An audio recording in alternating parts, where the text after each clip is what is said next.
اسی ماحول نے ادنا کو اعلیٰ کر دیا دیکھو۔ منقول ہے کہ حضرت سری سقطی علیہ رحمۃ اللہ القوی نے ایک شرابی کو دیکھا، ڈرنکر تھا الکوہل کا، جو مدہوش زمین پر پڑا ہوا تھا، انکانشیس، لیکن اپنے شراب آلود منہ سے اللہ اللہ کر رہا تھا۔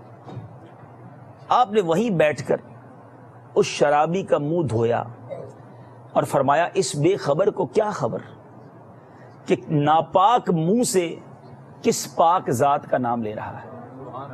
آپ منہ دھو کر چلے گئے۔ جب شرابی کو ہوش آیا، کانشیس ہوا، تو لوگوں نے اسے بتایا، تمہاری بے ہوشی میں، انکانشیسنس میں پتہ ہی کیا ہوا تھا؟ زمانے کے ولی حضرت سری سقطی رحمۃ اللہ تعالی علیہ آئے تھے اور تمہارا منہ دھو کر گئے ہیں۔ اب وہ شرابی جس کو ہوش آیا، وہ بڑا پشیمان، بڑا نادم، بڑی شیم اسے فیل ہوئی، اور وہ رونے لگا، ٹرائی کرنے لگا، اور اپنے نفس کو مخاطب کر کے بولا، بے شرم، اب تو سری رحمۃ اللہ تعالی علیہ بھی تجھے اس حال میں دیکھ گئے، شراب پیتے ہوئے، مدہوش ہوتے ہوئے تجھے حضرت سری سقطی بھی دیکھ گئے۔ خدا سے ڈر اور آئندہ کے لیے توبہ کر۔ رات کو حضرت سری رحمۃ اللہ تعالی نے خواب میں کسی کہنے والے کو یہ کہتے سنا، اے سری، تم نے شرابی کا ہماری خاطر منہ دھویا، ہم نے تمہاری خاطر اس کا دل دھو دیا ہے۔ حضرت سری علیہ رحمہ تہجد کے وقت مسجد میں گئے تو کیا دیکھتے ہیں کہ شرابی اس مسجد میں آپ سے پہلے تہجد پڑھ رہا ہے، یعنی تہجد پڑھتے ہوئے اسے پایا۔ آپ نے اس سے پوچھا، تم میں یہ انقلاب کیسے آ گیا؟ تو وہ بولا، آپ مجھ سے کیوں پوچھتے ہیں، اللہ نے آپ کو بھی تو بتا دیا ہے۔ تو یہ ہے میرے پیارے اسلامی بھائیوں ریفارمیشن، یہ ہے مدنی انقلاب، کہ اللہ تبارک و تعالیٰ کی بارگاہ میں بندہ نیت کرے، توبہ کرے، ایک قدم آگے بڑھائے، تو رب کی رحمت کس طرح اس کی طرف بڑھتی ہے، کس طرح اس کے گناہ معاف کر دیے جاتے ہیں، اور رب اپنی بارگاہ میں قبول فرما لیتا ہے۔ اللہ تبارک و تعالیٰ کی رحمت کتنی بڑی ہے۔ حضرت سیدنا عمر فاروق اعظم رضی اللہ تعالیٰ عنہ ایک بار مدینہ منورہ کی ایک گلی سے گزرے، اسٹریٹ آف مدینہ منورہ۔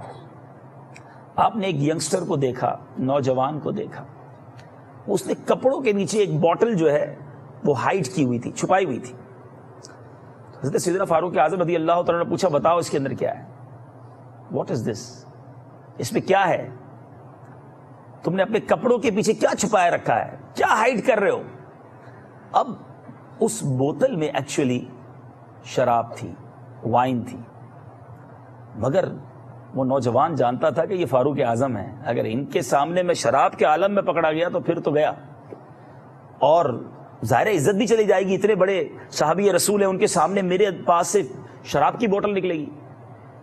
تو اس نے بڑی شیم فیل کی نا، اور اس نے دل میں دعا کی۔ یعنی آپ ذرا سوچئے، یہ گفتگو ہو رہی ہے during this conversation, no matter of time, کوئی لمبا ٹائم نہیں گزر رہا ہے، آپ نے پوچھا کیا ہے؟ اب یہ جو پوچھنا ہوا، اب یہ دل ہی دل میں اللہ سے دعا کر رہا ہے، یا اللہ، حضرت فاروق اعظم کے سامنے مجھے شرمندہ نہ کرنا، رسوا نہ فرمانا، الہی میری پردہ پوشی فرما لے، میں کبھی بھی شراب نہیں پیوں گا۔ اب یہ دل ہی دل میں بندے کا رب سے وعدہ چل رہا ہے۔ آپ ذرا سوچیں، کنیکشن دیکھیں رب کا بندے کے ساتھ۔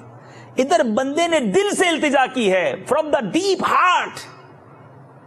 اس کے بعد نوجوان نے عرض کی، اے امیر المومنین، یہ سرکہ ہے، اس بوتل کے اندر سرکہ ہے۔ آپ نے کہا مجھے دکھاؤ۔ جب اس بندے نے وہ بوتل آپ کے سامنے کی، سیدنا فاروق اعظم نے اسے دیکھا تو اس میں شراب نہیں، اس میں سرکہ تھا۔ یہ ہے توبہ، یہ ہے ندامت، یہ ہے ریپینٹنس۔ بندہ دل سے پکارے تو صحیح، التجا تو سچی کرے، تمنا تو کرے رب کی بارگاہ میں کہ مولا میں سدھرنا چاہتا ہوں، مجھے بدل دے میرے مالک، مجھے اپنے پسندیدہ بندوں میں شامل کر لے۔ پھر دیکھیں کیسے کرم کے در کھلتے ہیں۔ اسی ماحول نے ادنا کو